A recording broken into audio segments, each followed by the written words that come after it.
If your Luxe Bidet nozzle gets stuck and doesn't retract, the issue is usually caused by mineral buildup, low water pressure, misalignment, or something physically blocking the nozzle.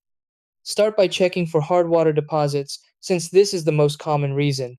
Wrap the nozzle area with paper towels soaked in white vinegar and leave it for a couple of hours to dissolve buildup.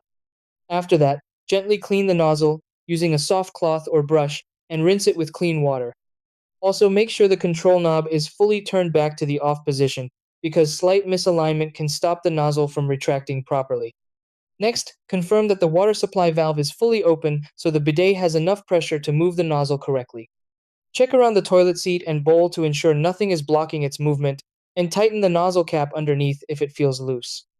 For stubborn debris, carefully clean the spray holes with a thin pin and run the bidet's self-cleaning function if available.